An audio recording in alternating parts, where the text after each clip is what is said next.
ಧರ್ಮಸ್ಥಳದಲ್ಲಿ ಶವ ಶೋಧಕ್ಕೆ ಈಗ ತಾತ್ಕಾಲಿಕ ಬ್ರೇಕ್ ಹಾಕಿದ್ದಾರೆ. ವಿಧಾನಸಭೆಯಲ್ಲಿ ಗೃಹ ಸಚಿವ ಪರಮೇಶ್ವರ್ ಇದನ್ನ ಹೇಳಿದ್ರು.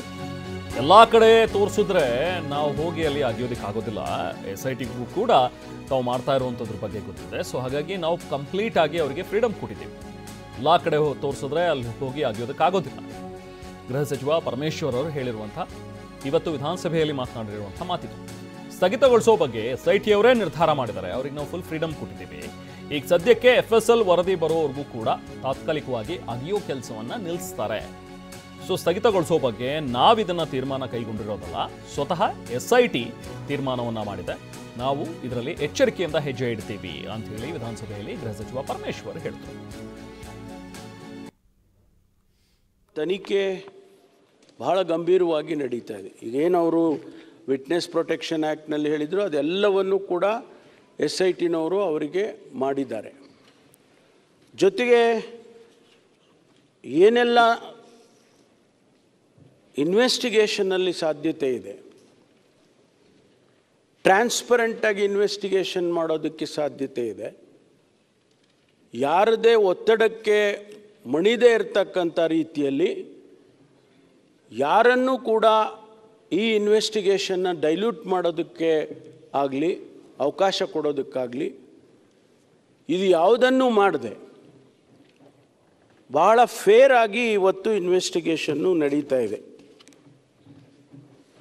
ಅವನು ಎಲ್ಲೆಲ್ಲಿ ತೋರಿಸ್ತಾನೆ ಅಲ್ಲೆಲ್ಲ ಹಾಕ್ಕೊಂಡು ಹೋಗ್ತಾ ಇದ್ದೀರಿ, ಇನ್ನೂ ಎಷ್ಟು ಕಡೆ ನೀವು ಹಗಿತೀರಿ, ಇದೆಲ್ಲ ಪ್ರಶ್ನೆಗಳು ಇವತ್ತು ಬಂದಿದ್ದಾವೆ.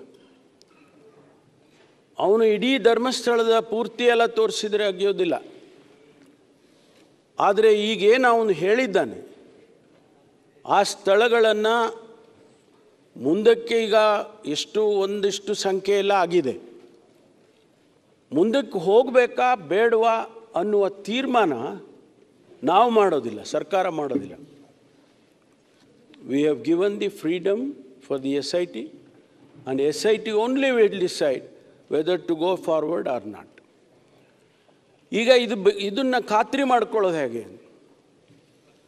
ಈಗ ಇದು ಅನಾಲಿಸಿಸ್ ಆಗಬೇಕು ಮಾನ್ಯ ಅಧ್ಯಕ್ಷರೇ.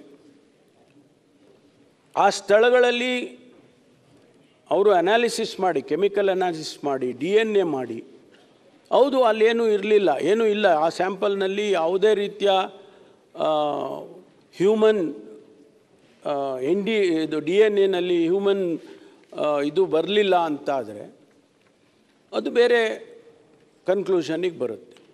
ಅಥವಾ ಒಂದು ವೇಳೆ ಅಲ್ಲಿ ಆ ಮೂಳೆ ಕರಗೋಗಿದೆ ಅಥವಾ ಇನ್ನೇನೋ ಆಗಿದೆ, ಆದರೆ DNAನಲ್ಲಿ ಬಂದಿದೆ ಅಂತಾದರೆ ಅದು ಬೇರೆ ವಿಚಾರ ಆಗ್ತದೆ. ಅದು ಬರೋವರೆಗೂ, ಆ ರಿಸಲ್ಟ್ಸ್ ಬರೋವರೆಗೂ ಇದನ್ನು ಮುಂದಕ್ಕೆ ಹೋಗೋದನ್ನು ಸ್ಥಗಿತ ಮಾಡಬೇಕು ಅಂತೇಳಿ SITನವರು ತೀರ್ಮಾನ ಮಾಡಿಕೊಂಡಿದ್ದಾರೆ ಅಂತ. ಆ ರಿಸಲ್ಟ್ಸ್ ಬರಬೇಕು, ಆ ರಿಸಲ್ಟ್ಸಿಗೆ ನಾವು ಕಾಯಬೇಕಾಗ್ತದೆ. ಅದಾದ ಮೇಲೆ ಮುಂದಕ್ಕೆ ಇನ್ವೆಸ್ಟಿಗೇಷನ್ ಮುಂದುವರಿಯುತ್ತೆ ಅಂತಕ್ಕಂಥದ್ದನ್ನು ನಾನು ಸದನಕ್ಕೆ ತಮ್ಮ ಮೂಲಕ ತರೋದಕ್ಕೆ ಬಯಸ್ತೇನೆ. ಈಗ ಇದು ವಿಧಾನಸಭೆಯಲ್ಲಿ ಪರಮೇಶ್ವರ್ ಅವರು ಹೇಳಿದಂತಹ ಮಾತುಗಳು. ಇದಕ್ಕೆ